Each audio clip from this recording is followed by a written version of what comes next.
Today, we're unpacking a story that looks like just a 410 concert ticket, but actually pulled back the curtain on a 100 billion plus monopoly that touches nearly every live event in the world. This is the story of how one overpriced ticket became the spark that exposed Ticketmaster's chokehold over live entertainment, and how that revelation is reshaping regulation, artist power, fan outrage, and the entire economics of live events. No fluff, no generics, real companies, real people, real fallout. Let's begin. Act 1. The price tag that changed everything. If you were scrolling social media a few years ago and saw a headline like, "A concert ticket costs fourths in Joe," you might have rolled your eyes and moved on. But that 410 price tag was the flashpoint that made millions ask a deeper question. Why are live event tickets so expensive, and who really controls this market? This ticket wasn't for some VIP backstage pass at some obscure venue. It was a standard ticket, not front row, not meet and greet, just a regular seat for a major tour. And the artist, Taylor Swift. When tickets for her Eras tour went on sale, prices ranged from a few $100s to far higher, depending on the seating. Fans balked. But here's the thing, tickets were supposed to cost less. The belief and promise was that modern ticketing systems would make live events more accessible, not less. Instead, what fans experienced was chaos. Websites crashed, prices surged, bots scooped up inventory, fans paid secondary market premiums. Ticketmaster defended the high prices, and suddenly a 410 ticket became a symbol of something much bigger, a monopolistic grip over an entire industry. Who is Ticketmaster, and why does one price matter? Ticketmaster was founded in 1976. Over decades, it became the dominant ticket sales and distribution platform in the US, but dominance wasn't enough. In 2010, Ticketmaster merged with Live Nation, the world's largest concert promoter and venue operator. That merger formed Live Nation Entertainment, a behemoth with control over ticket sales, concert promotion, venue operations, artist contracts, pricing policies, fan access data. Live Nation doesn't just sell tickets. It produces the shows, controls the venues, and manages many of the biggest artists' tours. If you're an artist looking to go on tour, choose your venue, and sell tickets globally, there's a very good chance Live Nation and Ticketmaster are involved at every step. Now imagine that level of control when pricing isn't transparent, resale is rampant, and competition is effectively blocked. That 400 ticket wasn't an isolated outrage. It was the symptom of a massive market imbalance. Behind the scenes, why prices were so high. Here's why that ticket price made headlines. 1. Bundling of services. Live Nation controls the ticketing platform, the event promotion, sometimes the venue. This means they make money whether you pay face value or premium resale value. There's no middleman extracting rents. They are the entire rent-seeking mechanism. 2. Dynamic pricing techniques. Thanks to advanced algorithms, Ticketmaster can adjust prices in real time, similar to how airline tickets are priced. But in air travel, multiple competing platforms exist. In live events, Ticketmaster's dominance means those prices don't face competitive downward pressure. Demand spikes and prices climb. This economic mechanism is not inherently evil. It's supply and demand 101. But when one company controls far more of the supply chain than any competitor, the pricing power becomes monopolistic. 3. Lack of competition in ticketing platforms. Yes, other ticket sellers exist, but none operate at the scale of Ticketmaster, especially for stadium tours and major venues. Secondary markets like StubHub and SeatGeek exist, but they trade resold tickets. They don't sell original inventory. That means the company that controls initial supply also controls scarcity and ultimately profit.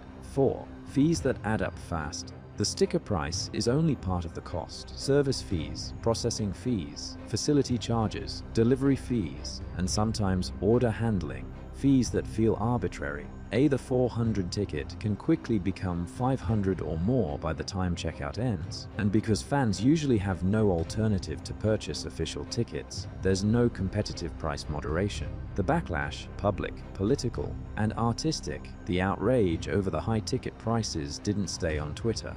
It spilled into mainstream media, courtrooms, and government hearings. Fans shared stories of seats they wanted selling out instantly, bots buying thousands of tickets in seconds, markets where prices skyrocketed due to limited official supply. Artists and their teams began questioning the fairness of the system that their own tours relied on, and politicians jumped in, too.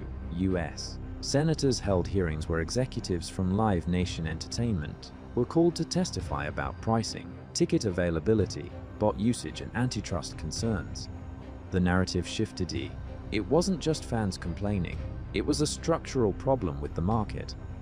The monopoly debate, here's what became clear. Ticketmaster might not be a textbook monopoly in the legal sense, not yet, but its market power was so extensive that it functioned like one.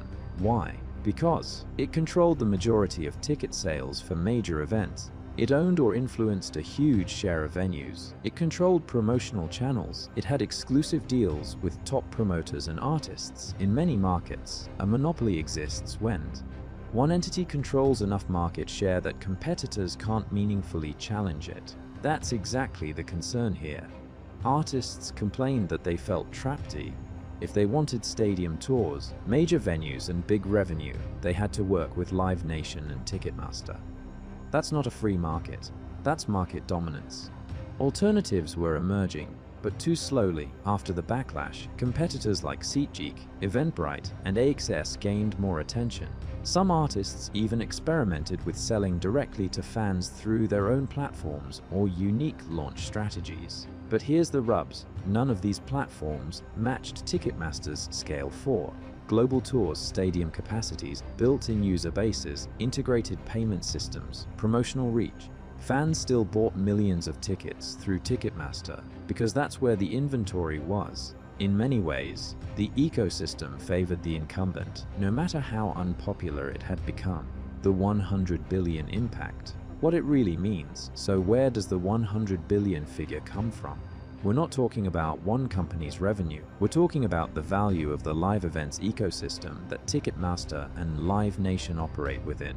Consider this. Concert ticket sales in the US alone regularly exceed 10 billion per year. Global live event revenue spans tens of billions annually. Live Nation's market cap and revenues consistently rank in the tens of billions. Secondary ticketing markets globally add more value. Touring revenue for top artists now exceeds recorded music revenue by multiples. When you aggregate primary ticket sales, secondary resale markets, venue profits, merchandise, sponsorships, advertising, touring guarantees, you arrive at an ecosystem worth something in the hundreds of billions, easily more than 100 billion globally. What that means is this: Ticketmaster's influence extends into an economy bigger than most industries, and one ticket, a 104,000 ticket, became shorthand for that influence. Why fans still buy tickets, even at high prices? If the system is so broken, why don't fans just boycott? Because they can't. Not without missing out on artists they love, once entire lifetime events, group experiences with friends and family, cultural moments that define years and memories. This paradox, irritation plus necessity, is the hallmark of monopoly markets.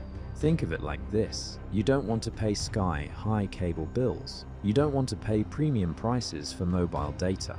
But you do, because there are few alternatives that deliver the same value. Live events are the same.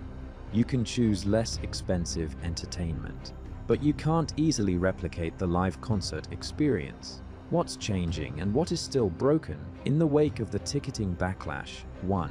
Legislative pressure increased. US lawmakers proposed bills to ban certain ticketing practices, force more transparency in pricing, limit exclusive deals. This matters because regulation can reduce hidden fees, increase competition, and protect fans too.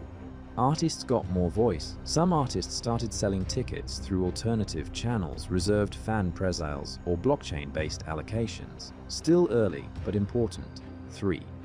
Tech innovation emerged. Blockchain ticketing startups promised transparent pricing, traceable ownership, reduced bot usage, authentic resale channels. Still not mainstream, but gaining attention. 4. Competition tried to grow. SeatGeek and others kept marketing themselves as the alternative. But it's not enough yet to dethrone the incumbent. What this means for the future: are tickets going to get cheaper? Not necessarily. But this story accelerated something important. Fans, artists, and lawmakers are no longer silent about the economics of live events. That's a big deal. When industries operate without scrutiny for long periods, problems grow under the surface. No one noticed the monopoly until a single price point became a cultural flashpoint. That's how massive market power works. A single 410 ticket wasn't the problem. It was the symbol of a much deeper dynamic: control without competition, hidden pricing structures, fan frustration met with corporate defense, an industry too big to self-regulate. So here's what you should take away. This isn't a story about overpriced tickets. It's about market power and how industries evolve when competition erodes. It's about how one frustrating experience of refreshing a page for hours can become the catalyst for scrutiny, reform, and public awareness. It's about how an industry once romanticized for live connection is now being forced to justify its economics. And here's the real kicker.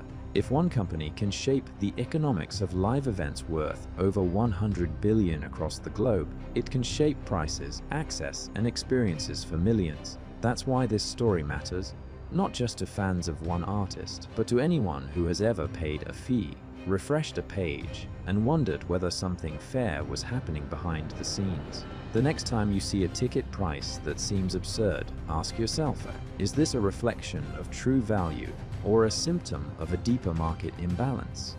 Because sometimes it only takes one number, like 410, to expose an entire system. Tell me this: what's the highest ticket you've ever seen or bought that made you shake your head?